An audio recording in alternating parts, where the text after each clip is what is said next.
I thank the witnesses for being here today to discuss FEMA's response to Hurricane Helene and other 2024 disasters, as well as the broader impact of FEMA's disaster recovery policies on the agency's response efforts.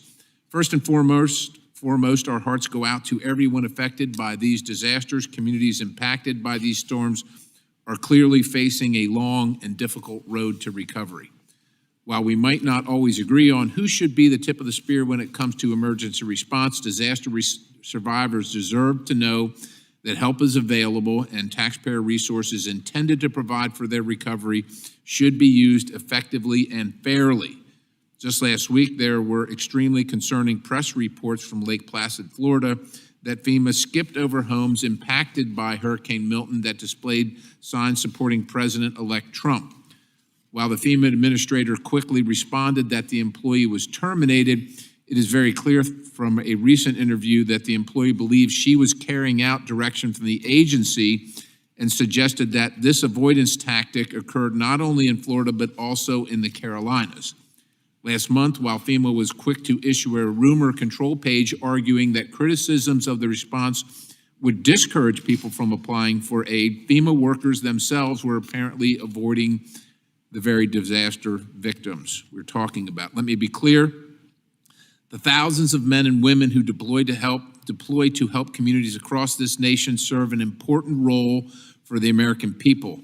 I'm not disparaging those workers. To the contrary, it seems this particular worker believes she is being treated like the scapegoat, and if that is the case, more people at FEMA must be held accountable.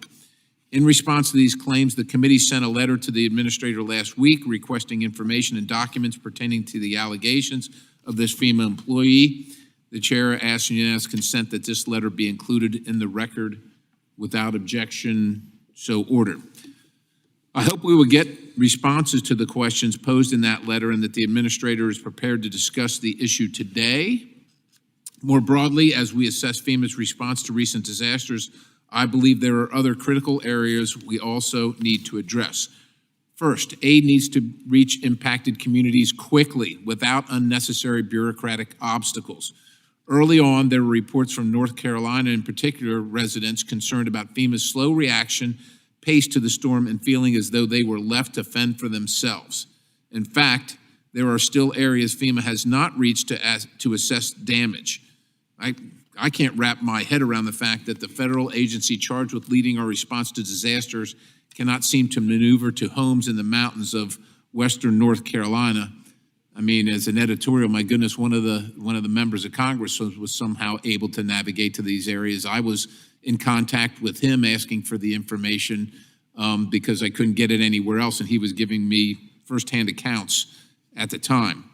Well, then we learned how long of a process it's been for FEMA to deliver temporary housing trailers to communities in western North Carolina living without power and heat.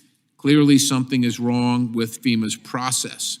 I hope that my congressional colleague on our first panel will provide us, or colleagues, will provide us with candid insights into FEMA's response to Hurricane Helene. The successes you've seen, and the areas where there is cause for concern. In past disasters, we've seen delays in relief reaching the ground, sometimes due to the scope of the disaster's impact and the resulting infrastructure damage, but also because of red tape and complex requirements. It seems at every turn there's some regulation, policy, or this is the way we've always done it approach that defies common sense. For example, as Secretary Mayorkas mentioned recently that the disaster relief fund was being depleted, right after we appropriated $20 billion, the DHS Inspector General noted billions of unspent funds tied to delayed disaster closeouts of up to 16 years. Congress and this committee continues to pass bills to streamline FEMA assistance, but it seems the more we try to cut red tape, FEMA adds more or just simply doesn't change course. I'm eager to hear from FEMA today on how they have worked with the federal, state, and local partners to speed up this process. In response to concerns about FEMA's response to the recent disasters on October 11th, Chairman Sam Graves and I sent a letter to FEMA raising critical questions about the response to Hurricane Helene, reports of the slow pace of FEMA aid, and the state of the DRF.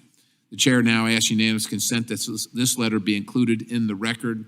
Without objection, so ordered. The response from FEMA administrator described how the continuing resolution passed by Congress brought the balance of the DRF to $21.9 billion, and FEMA immediately obligated $8.8 billion in previously delayed projects. This reduced available funds for future disasters to $13.1 billion. The chair asks unanimous consent that FEMA's response letter also be included in the record, and without objection, so ordered. I am deeply troubled by how fast the DRF was depleted. Equally troubling is FEMA's forays into providing sheltering assistance to illegal aliens at the southern border, which has cost taxpayers more than $1 billion since 2019. Although these funds have not come from the DRF, they are certainly taking dollars and staffing resources away from helping American citizens in need. FEMA's focus should remain on helping communities respond to and recover from natural disasters rather than on diverting taxpayer resources towards political initiatives like exacerbating the crisis at the southern border, climate change, or picking and choosing which homes to canvass based on political signs. With that, I look forward to hearing from our witnesses on these topics.